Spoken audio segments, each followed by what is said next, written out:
Vietnam del Sur, la tierra de las 12.000 aldeas. Los campesinos componen la mayor parte de la población vietnamita. Sin su apoyo, ningún bando puede ganar. La amistad con un bando significa ser destruido por el otro.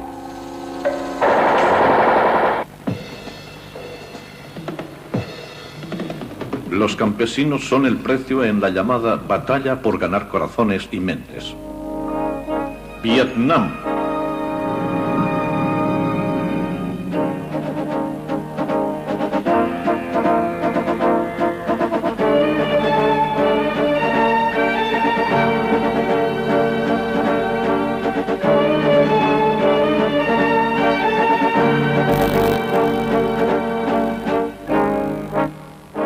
Vietnam, 1945-1975, la guerra de los 10.000 días. Infierno en las aldeas. Entre 1965 y 1968, Estados Unidos envió 500.000 de hombres a Vietnam. La estrategia principal consistía en localizar las fuerzas comunistas y destruirlas. Pero muchos políticos se decantaban porque la guerra debía tratarse política, no militarmente. Habla el exdirector de la CIA, William Colby. A medida que aumentaba la tensión en Vietnam, la tendencia pasaba por reforzar las fuerzas militares ante la perspectiva de un ataque de Vietnam del Norte. Y en eso creo que los estadounidenses cometimos un error fundamental que nos persiguió durante toda la guerra de Vietnam. Nosotros dijimos que si se trataba de una guerra, entonces era un asunto de soldados, y por tanto pensamos en dar una respuesta militar a la guerra. 1960, William Colby fue nombrado jefe de la CIA en Saigón y ayudó al gobierno a crear un programa de autodefensa rural. Las aldeas fortificadas recibieron armas de la CIA y sus habitantes fueron entrenados militarmente por asesores de las fuerzas especiales de los Estados Unidos. Estas poblaciones eran denominadas aldeas estratégicas. El programa para asegurar las aldeas se conocía por pacificación, pero pocas aldeas resistían los ataques de la guerrilla.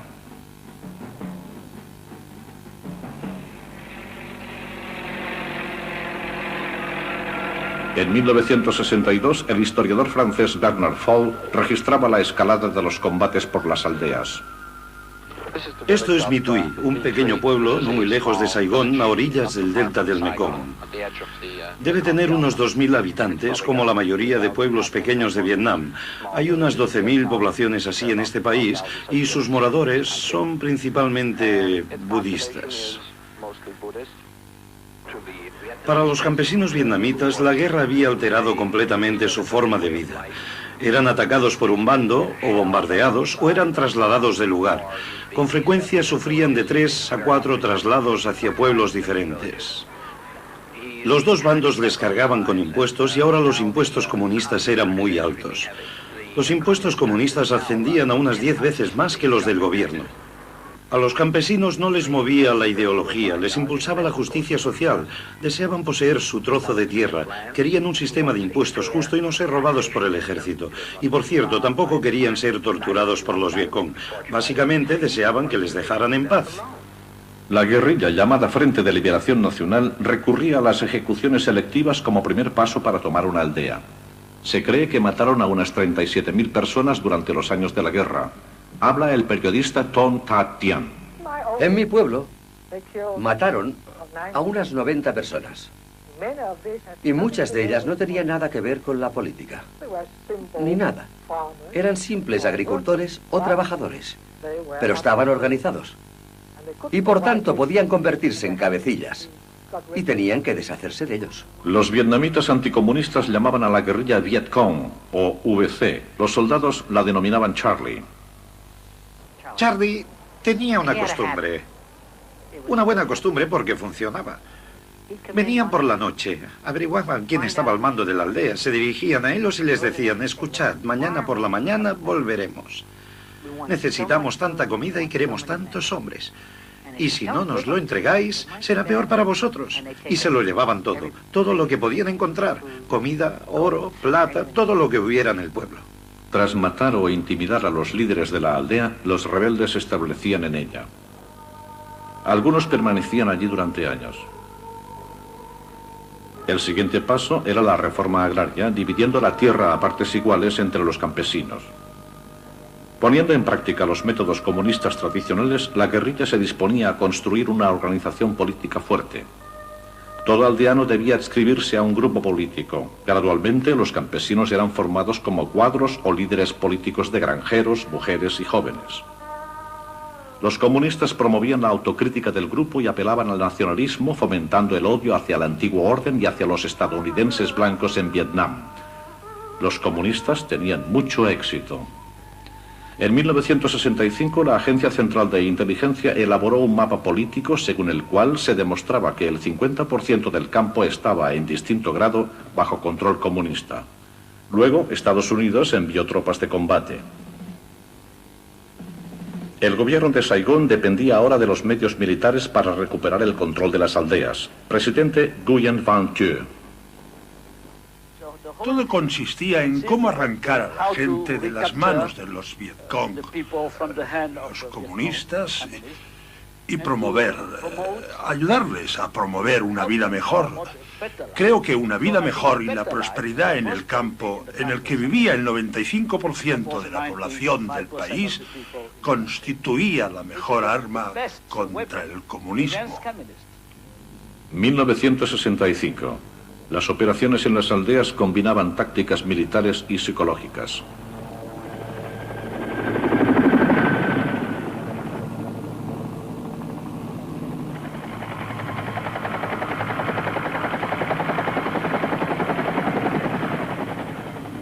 Tropas subvietnamitas y asesores estadounidenses rodeaban la zona. Se decía a los campesinos que si eran personas amigas no tenían nada que temer. Los soldados evacuaban las aldeas y luego las registraban. Si durante el interrogatorio o el registro se detectaba actividad comunista, la aldea era considerada una base militar y normalmente resultaba destruida.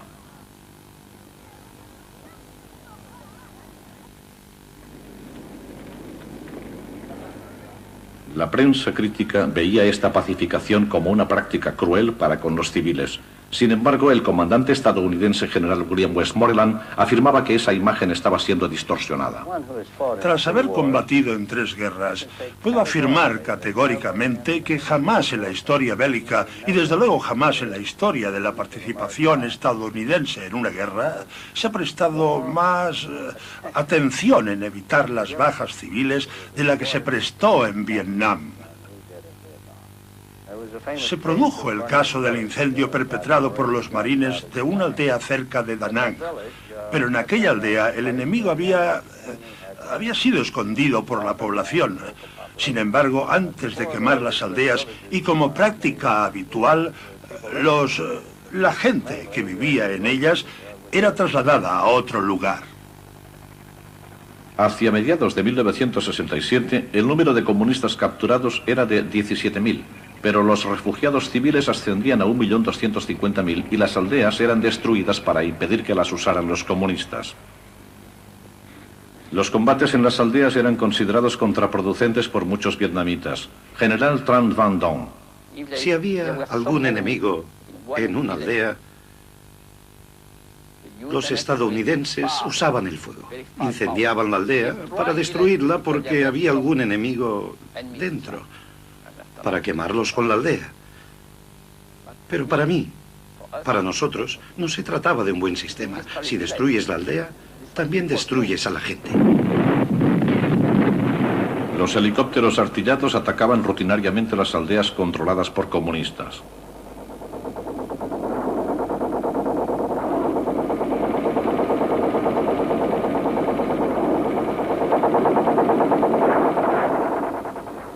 Los comunistas presentaban el programa de pacificación como una guerra brutal y deliberada contra la población indefensa. Aunque Saigón controlaba la política, los estadounidenses dirigían el esfuerzo bélico y eran acusados por ello.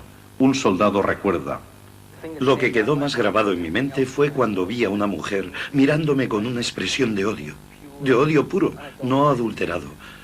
Y entonces supe que estaba en Vietnam.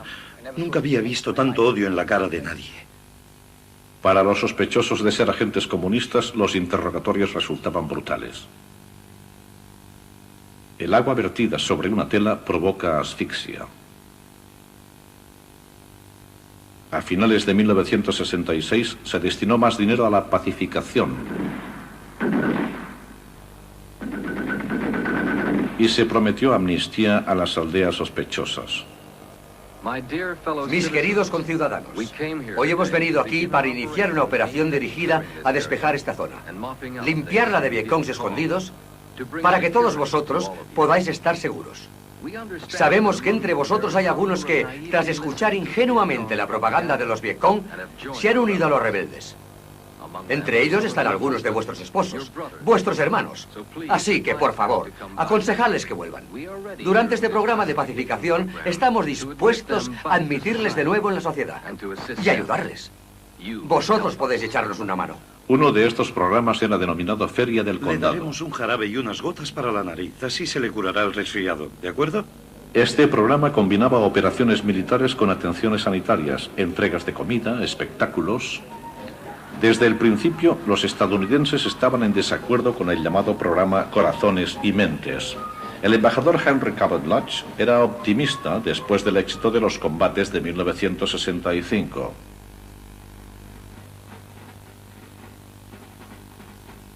Lodge confiaba en que las fuerzas estadounidenses darían un nuevo empuje a la pacificación. Poco después, el secretario de Defensa, Robert McNamara, visitó Vietnam. Calificó el programa de pacificación de factor clave, pero lo juzgó como un desacuerdo básico. Advirtió que se debería usar una imaginación y un esfuerzo extraordinarios para cambiar el método. Un año después de la advertencia de McNamara, la pacificación seguía fracasando. Ahora, 1 de cada 12 survietnamitas era refugiado.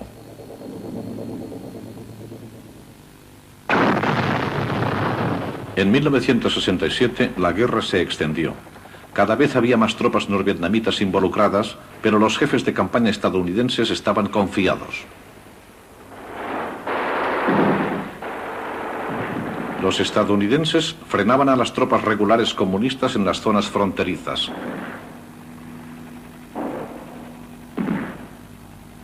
Según la estrategia estadounidense, la limpieza del campo se confiaba a las fuerzas survietnamitas, pero las tropas rebeldes continuaban teniendo éxito contra el ejército gubernamental.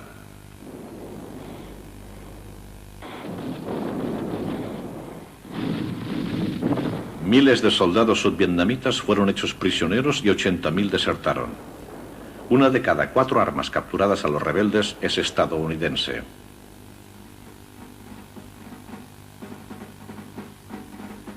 Las tropas gubernamentales ya no entraban en las aldeas y los guerrilleros alardeaban de moverse entre la gente como pez en el agua.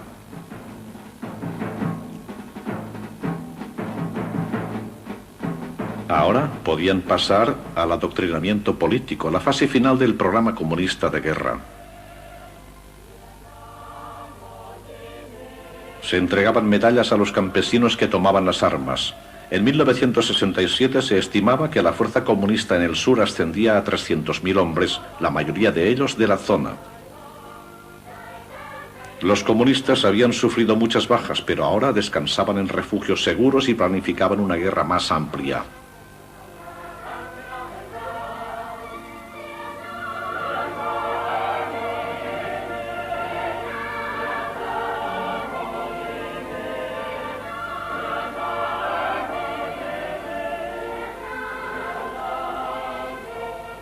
Los comunistas alistaban a los campesinos distribuyendo entre ellos provisiones procedentes del norte.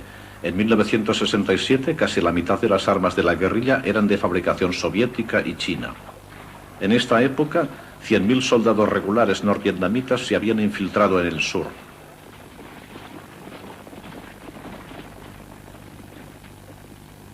La guerrilla del sur proporcionaba un organizado sistema de aprovisionamiento e información a nivel nacional.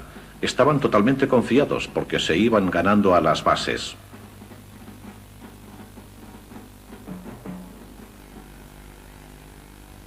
Ahora, tras 2 años de fracaso, el presidente Johnson insistía en aplicar una política diferente. Encargó el control de la pacificación a una nueva agencia civil, su director, Robert Comer.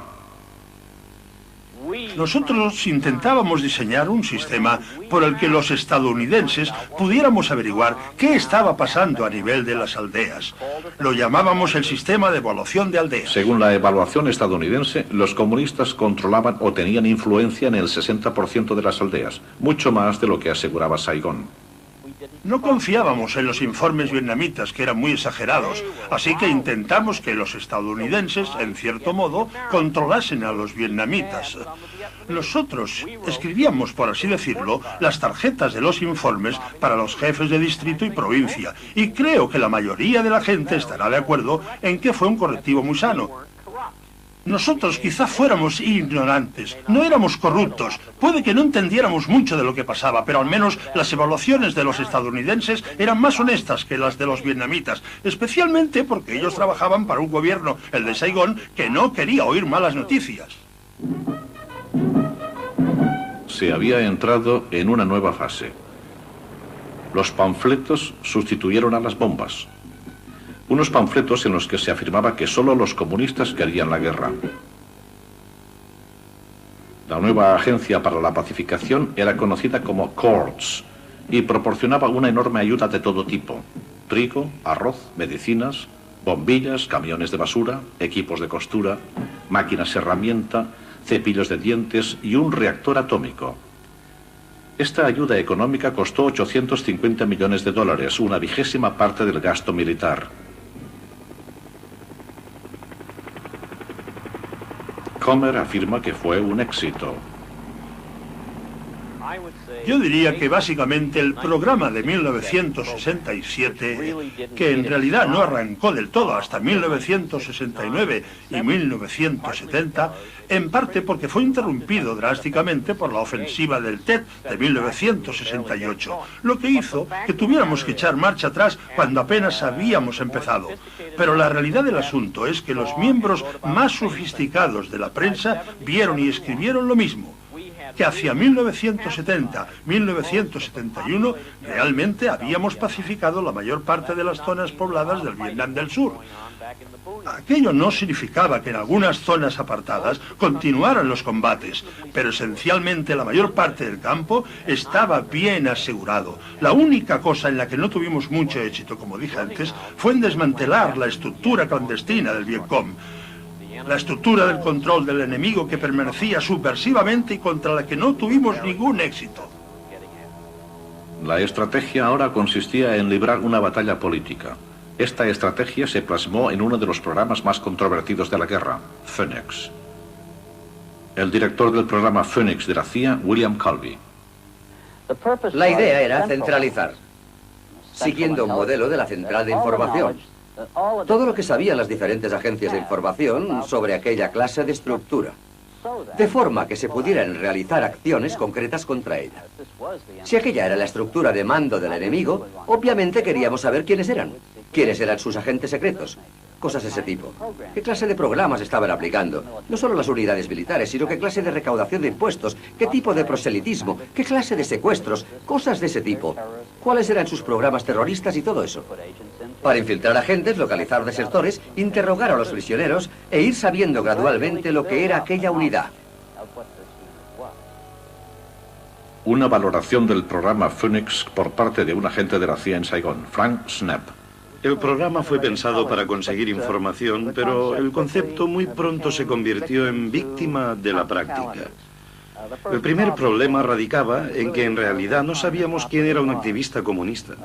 Nunca hubo una definición firme. ¿Era un activista comunista, un agente político comunista o simplemente un chico que acarreaba agua? ¿O era un cuadro político, un militante comunista liberado? Nunca pudimos saber con exactitud a quién teníamos que apuntar. Luego había otro problema. La PRU, los equipos de asalto salían, arrestaban y traían a nuestros centros de interrogación a muchísima gente. Y las prisiones se llenaron rápidamente. Para dar una idea de cómo se pensó el programa Phoenix, creo que puedo poner un ejemplo. Digamos que un capo de la mafia sale a coger a uno de sus oponentes. Sabe que su oponente está cenando en un restaurante de Nueva York y envía allí a sus matones. Los matones entran e inician un tiroteo. Matan al dueño, al hijo del dueño, a un camarero, y también matan al oponente. El verdadero objetivo. Y así es básicamente como funcionaba el programa Fénix. Solo que, por supuesto, no era en un bar o en un restaurante donde se producía el encuentro. Era en una aldea o en un pueblo. Si había un combate a las afueras de la aldea durante la noche, salías por la mañana y descubrías que efectivamente había muerto personas de ambos bandos en el combate. Algunos de ellos de tu bando y otros del bando del enemigo. Cuando identificabas quiénes eran los enemigos, con seguridad uno de ellos era jefe de las fuerzas de la guerrilla local. Uno de los líderes que estaban en tu lista y no había sido asesinado, había muerto en combate. William Colby presta declaración en una audiencia del Congreso en 1971. El programa Fénix no es un programa de asesinato. El programa Fénix es una parte del programa de pacificación general. ¿Cuánto se estima aproximadamente que fueron eliminados? Bueno, la eliminación era de las 3 categorías, porque la palabra eliminar se refería a todo el programa contra el aparato. Podemos decir matar si queremos. Decíamos matar. Creo que las cifras a mediados de 1971, con las que se contaba en aquella época, eran aproximadamente de 28.000 capturados, unos 20.000 muertos y unos 17.000 se habían replegado en aquel periodo. Al final, la guerra de las aldeas resultó dudosa, pero el conflicto iba más allá de las aldeas, hacia una guerra convencional a gran escala. En 1968, 1/3 de los 17 millones de habitantes de Vietnam habían sido evacuados de sus lugares de origen. En 1971 seguía habiendo 1 millón de refugiados. Algunos millones más serán desarraigados en las largas batallas futuras. El pueblo, que antaño se consideraba la clave de la guerra, ahora representaba solo un obstáculo. Durante 12 años, bajo 3 presidentes, el hombre de la CIA, William Colby, creyó que la información fue subestimada y criticó la confianza en las soluciones militares. Colby fue por primera vez a Vietnam en 1959. En 1968 fue enviado de nuevo para dirigir la pacificación de las aldeas y encontró mejoras. El hecho es que había muchas provincias en Vietnam, muchas. Más que cuando fui a ellas en 1968. Cuando regresé a Vietnam salía 2 noches por semana. Iba al campo y pasaba la noche en alguna parte y hablaba con nuestra gente.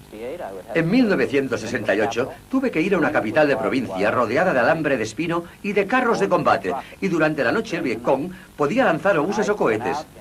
Cuando salía a primeros de 1971, podía ir en un vehículo por el campo durante la noche sin preocuparme por mi seguridad. Eran las mismas zonas que antes habían sido tan prohibitivas. Colby concluía diciendo que el campo se había ganado y se había vuelto a perder porque Estados Unidos estaba cansado de Vietnam. En mi opinión, en 1972 habíamos ganado claramente a la guerrilla, y la mejor prueba de ello fueron los ataques que tuvieron lugar de 1972 a 1975, en los que no hubo guerrillas. Fueron ataques puramente militares del ejército norvietnamita contra Vietnam del Sur. Pero el hecho era que para entonces los estadounidenses estábamos tan descontentos con la experiencia que nos batíamos en retirada. No solo en cuanto a nuestra participación militar, sino también en la ayuda militar. Creo que el problema residió en un primer momento en nuestra mala percepción de la naturaleza de la guerra y luego en nuestro descontento. Lo que condujo a nuestra retirada militar exactamente en el momento en el que los norvietnamitas iniciaron el ataque puramente militar. En febrero de 1971, el ejército de Vietnam del Sur entró en combate solo, sin la ayuda de las tropas estadounidenses. La guerra se había extendido hasta el sur de Laos. El gobierno de Saigón esperaba demostrar que podía seguir luchando solo y el resultado fue desastroso.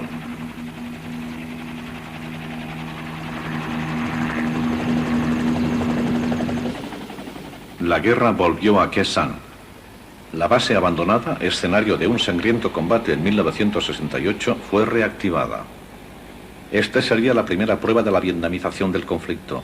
Esta política exigía que el ejército survietnamita, conocido como ARVN, se incorporara a la lucha a medida que se retiraban las tropas estadounidenses. Los americanos solo proporcionarán aviones de transporte y cobertura aérea, mientras que una división de élite de infantería survietnamita invadía el sur de Laos. El objetivo, cortar las rutas de suministro comunistas. El material de guerra norvietnamita llegaba a Vietnam del Sur a través de Laos por la llamada ruta de Ho Chi Minh. Artillería pesada y grandes contingentes de tropas avanzaban 50 millas al día. Los norvietnamitas enviaron al sur más tropas de las que retiró Estados Unidos, lo que ponía en peligro el plan estadounidense para dejar la guerra en manos de Vietnam del Sur.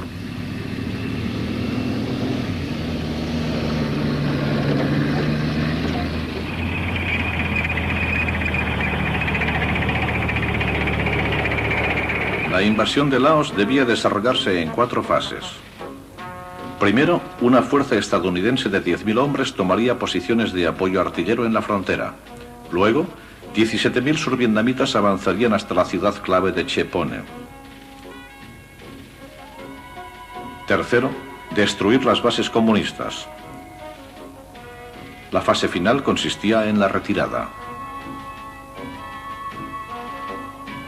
Presidente Nguyen Van Thieu. Nosotros decíamos que en un tiempo limitado teníamos que emplearnos a fondo en la ruta de Ho Chi Minh, esforzarnos al máximo para causar la mayor destrucción posible en las bases logísticas de los comunistas norvietnamitas a lo largo de dicha ruta y por tanto no podíamos retrasar la ofensiva. Ellos tenían un plan para la provincia del norte de Vietnam al objeto de reducir el potencial bélico de los norvietnamitas en Vietnam del Sur. Los preparativos no podían mantenerse en secreto. El alto mando estadounidense estaba dividido. Los hombres del Departamento de Estado aseguraban que las fuerzas survietnamitas eran escasas y además les faltaba experiencia, pero el ejército apoyaba la invasión. El 8 de febrero, las tropas survietnamitas iniciaron su avance hacia Laos.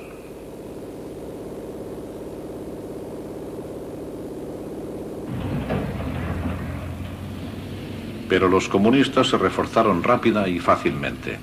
La habilidad para concentrar tantos efectivos y de forma tan rápida constituyó una sorpresa para los altos mandos vietnamita y estadounidense.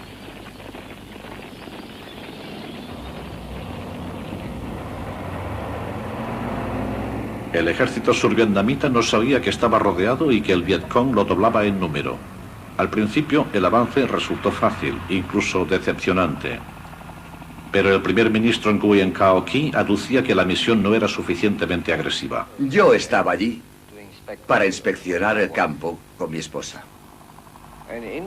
Y en los primeros días de la invasión, y por la forma en que llevaban el plan, yo ya dije, si recuerdo bien, ya dije que sería un fracaso. Y el señor Thieu me culpó entonces de criticar sin razón. Si decides ir allí para interrumpir su línea de suministros, tienes que ir allí y quedarte allí. Ir a Che Pone, aunque sepamos que no podemos quedarnos mucho tiempo allí, constituye una cuestión de honor para demostrar a los comunistas que podemos ir a Che Pone y quedarnos allí, aunque sea un día, y volver atrás.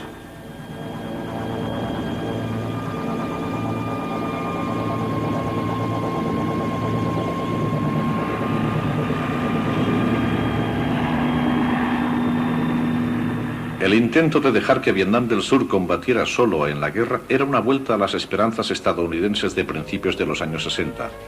El presidente John Fitzgerald Kennedy dijo, es su guerra, ellos deben ganarla o perderla, pero aumentó el número de asesores militares. Lyndon Johnson la denominó una guerra que tenían que librar los asiáticos, pero acabó enviando 550.000 soldados estadounidenses. La mayor parte de los oficiales estadounidenses todavía creían que nosotros no podíamos librar la guerra solos. Fui yo quien inició la llamada vietnamización. El ejército estadounidense prefería dirigir la guerra y en 1968 decían, ganar como sea. Pero la ofensiva comunista del Tet sacudió la confianza estadounidense. La opinión pública pedía la retirada. La preocupación de Estados Unidos ahora pasaba por devolver la iniciativa en la guerra a los survietnamitas. Pero el ejército de Saigón no estaba preparado para ello. Los oficiales habían tenido muy poca responsabilidad en el conflicto y no existía un programa de movilización. Tras la ofensiva del Tet, la vietnamización se aceleró. Todos los hombres entre 16 y 50 años fueron movilizados. A partir de ahora, el servicio militar tenía una duración indefinida. En 1968, 80.000 soldados fueron entrenados rápidamente, pero la fuerza subvietnamita, que ascendía a 457.000 hombres, todavía era inferior a los efectivos estadounidenses. En julio de 1968, el presidente Johnson se entrevistó con Thieu en Honolulu y le prometió apoyo estadounidense.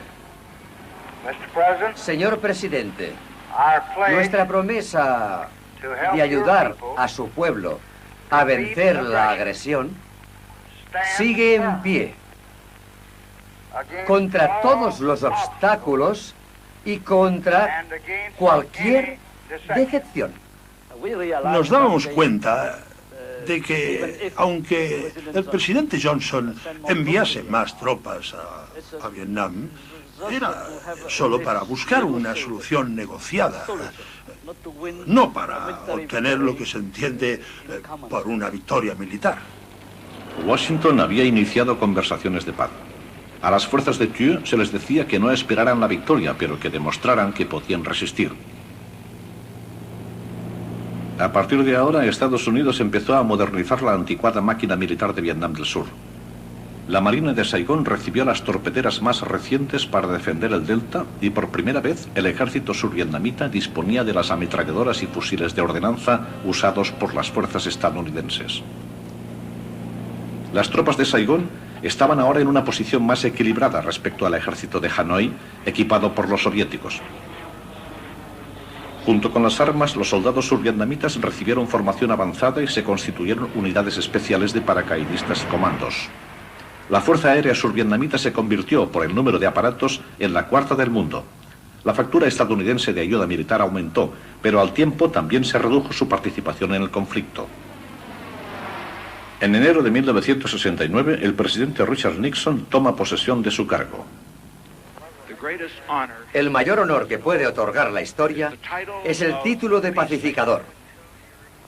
Este honor ahora llama a América.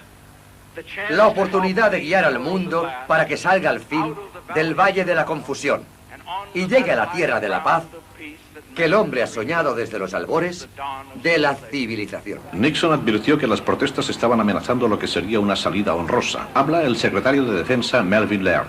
Cuando en 1969 me convertí en secretario de Defensa, teníamos más de 550.000 hombres en tierras de Vietnam. Habíamos americanizado la guerra. Yo tomé la decisión, y se lo recomendé al Congreso y al presidente, de vietnamizar la guerra, que desamericanizásemos la guerra, que sacásemos a nuestros soldados de Vietnam.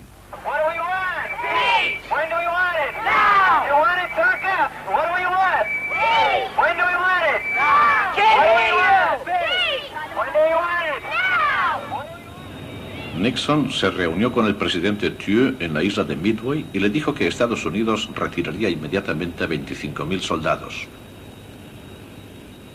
Al principio, Thieu se opuso tajantemente, pero gradualmente aceptó lo inevitable.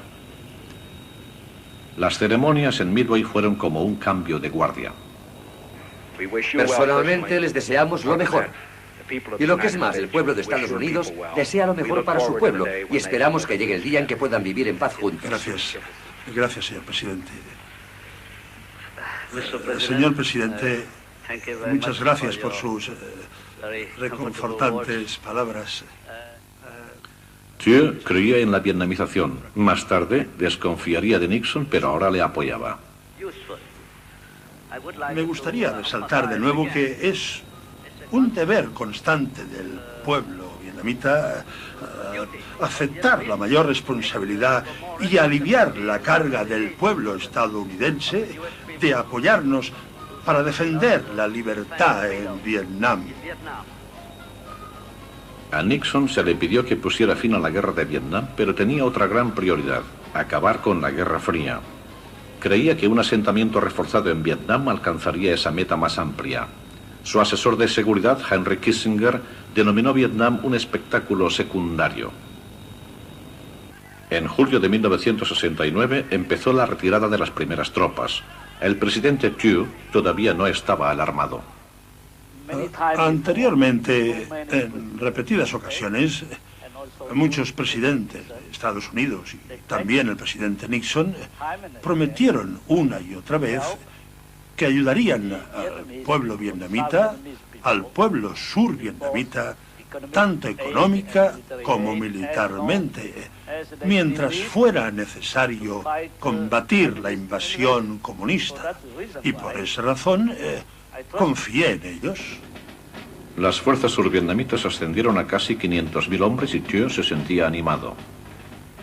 Creo que la vietnamización, si se hace honestamente, si se hace completamente, si es continuada, podría ser una forma de evitar el colapso del Vietnam del Sur.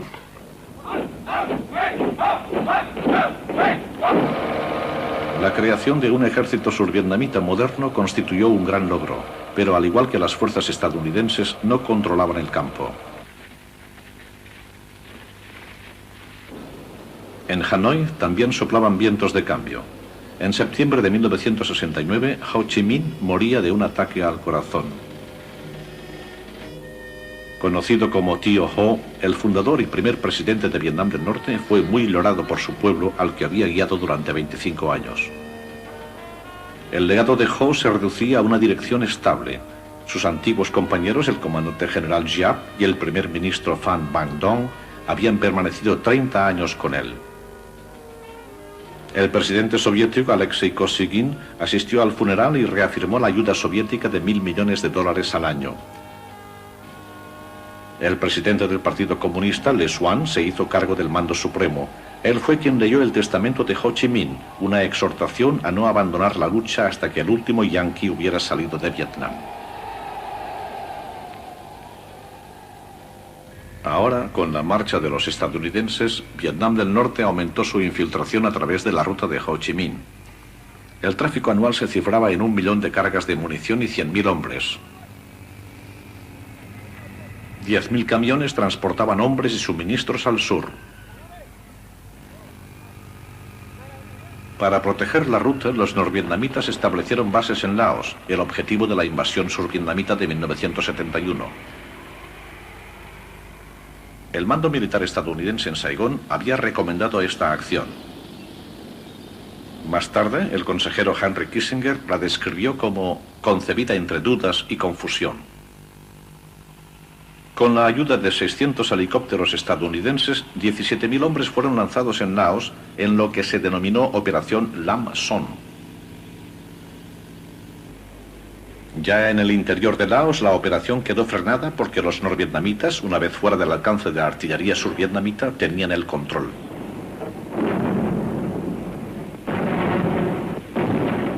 Según planes estadounidenses anteriores para atacar la ruta, se calculaba que al menos debían utilizarse 60.000 hombres, mientras que las fuerzas invasoras survietnamitas consistían únicamente en una tercera parte de esta cantidad. La batalla se intensificó, carros de combate contra artillería. Los artilleros norteamericanos desde bases en Vietnam del Sur aumentaron su fuego. La artillería comunista respondió en un duelo de largo alcance.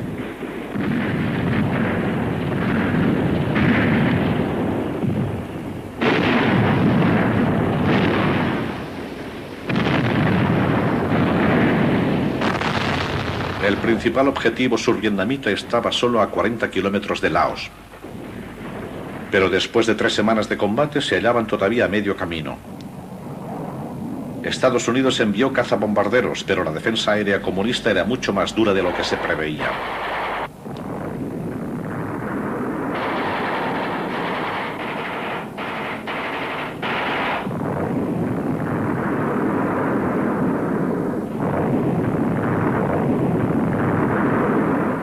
Las tropas comunistas se acercaron más a las posiciones survietnamitas para evitar los ataques aéreos masivos.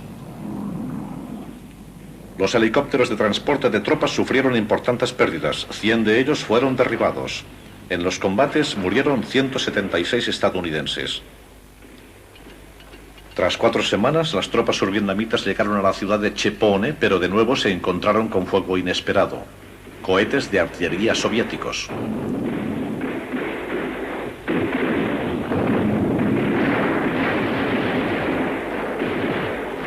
Los invasores se retiraron y las bases de suministros comunistas, el objetivo inicial, quedaron intactas. Los norvietnamitas contraatacaron y aniquilaron algunas unidades survietnamitas.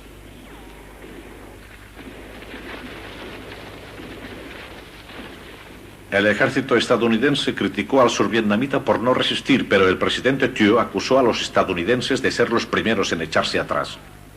Lo que fue mal es que, tras la primera semana de la operación, Estados Unidos había sufrido muchas bajas de pilotos de helicópteros y redujeron casi totalmente el número de helicópteros usados para la evacuación sanitaria.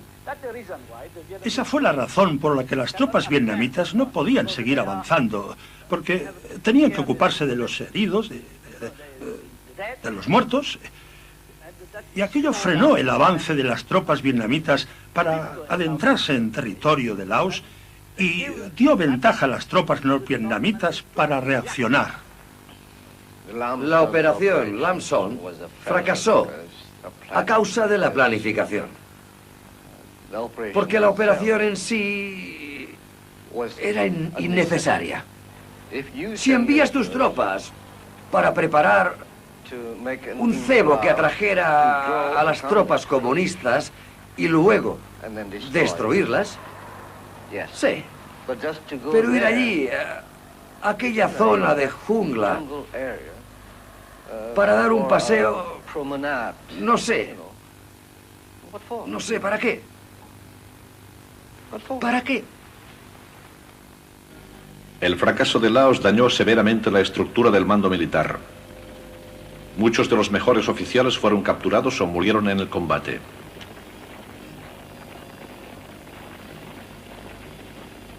Aunque el gobierno de Saigón celebró un desfile de victoria, tanto Nixon como Thieu dudaban ahora de la capacidad de Vietnam del Sur para librar la guerra por sí mismo. El Pentágono afirmó que se había hecho todo lo posible por Vietnam del Sur.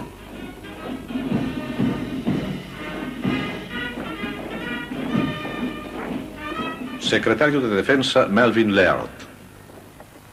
Puedes darles la formación y el equipo para que puedan usar su potencial humano, y si no lo usan con eficacia, es algo que no puedes asegurar por medio de ninguna clase de acción militar.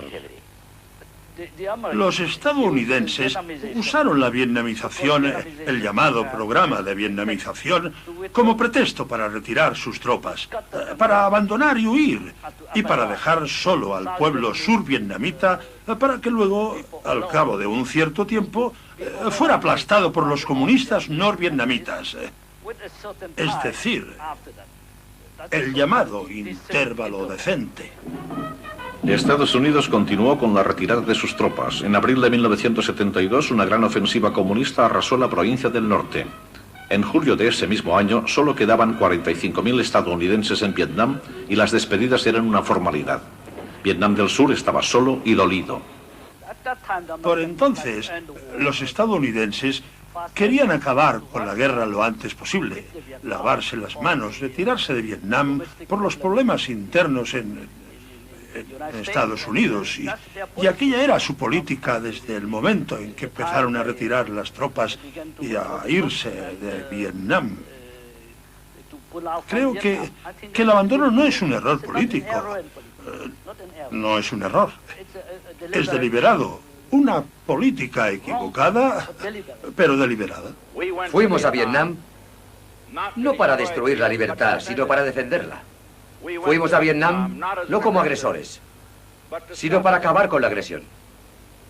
Y la historia dirá que el esfuerzo estadounidense en Vietnam fue una buena causa, iniciada y concluida honorablemente. Nixon y Thieu se entrevistaron por última vez en abril de 1973, poco después de la firma de un tratado de paz con Hanoi. Thieu le comentó que su ejército no podría resistir sin una ayuda estadounidense masiva, y Nixon le aseguró que Estados Unidos siempre ayudaría a Vietnam del Sur. Pero al cabo de 18 meses, Nixon hubo de dimitir y 2 años más tarde la guerra había terminado. Vietnam del Sur recibió las armas más sofisticadas de Asia. Ello formaba parte de un programa de $1.000 millones en ayuda militar llamado Operación Incremento. Llegó justo antes de la firma de los acuerdos de paz de París. Pero sin emplazamientos futuros, el nuevo envío de aviones, carros de combate y cañones resultó inútil. Habla el ministro de Desarrollo Económico de Thieu, Nguyen Tien Hang. La vietnamización tenía defectos muy graves. Primero, no contaba con la realidad de Vietnam. Yo diría que la vietnamización fue llevada a cabo al estilo estadounidense. Fue una vietnamización americanizada. En otras palabras, las fuerzas eran entrenadas, iban equipadas como una división regular estadounidense, con carros de combate, artillería, helicópteros, etc. Lo que significa que se reforzó la dependencia survietnamita de los suministros estadounidenses. Las dudas norteamericanas fueron reforzadas por el mal uso de las instalaciones. Lo que habían sido bases estadounidenses ahora debían ser usadas por el ejército survietnamita, pero muchas de ellas fueron saqueadas.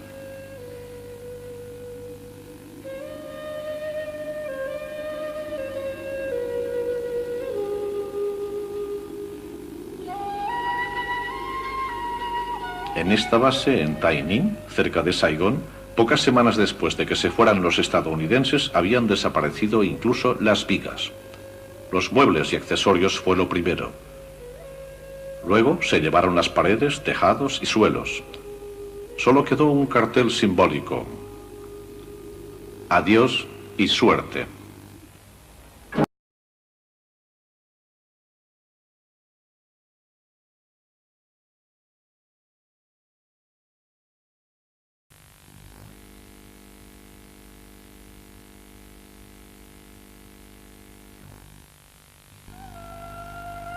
Vietnam del Sur, la tierra de las 12.000 aldeas.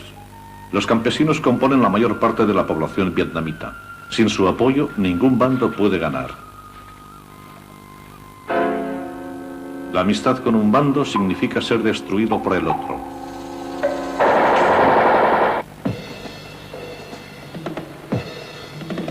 Los campesinos son el precio en la llamada batalla por ganar corazones y mentes.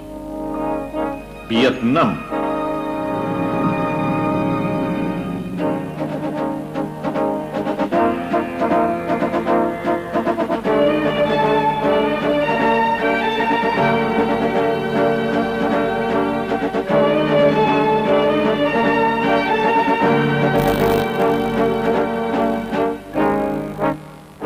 Vietnam, 1945-1975, la guerra de los 10.000 días.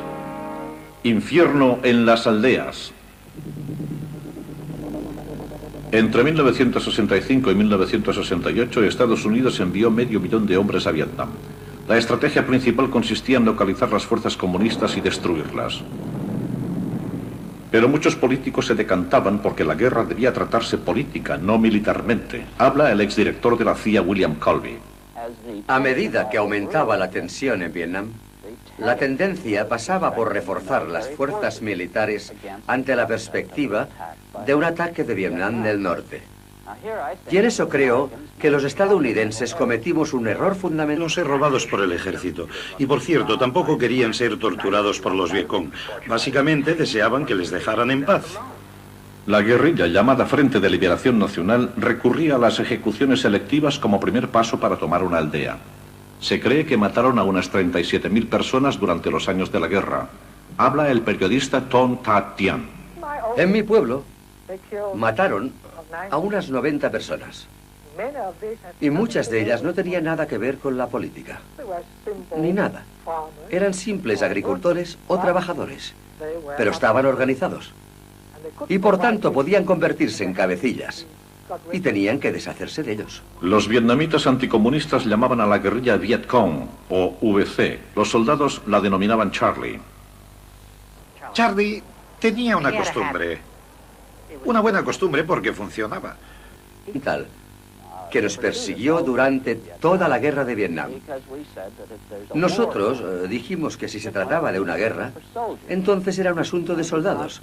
Y por tanto pensamos en dar una respuesta militar a la guerra. 1960, William Colby fue nombrado jefe de la CIA en Saigón y ayudó al gobierno a crear un programa de autodefensa rural.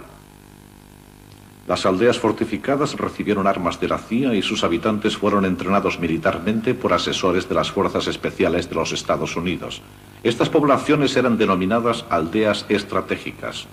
El programa para asegurar las aldeas se conocía por pacificación, pero pocas aldeas resistían los ataques de la guerrilla.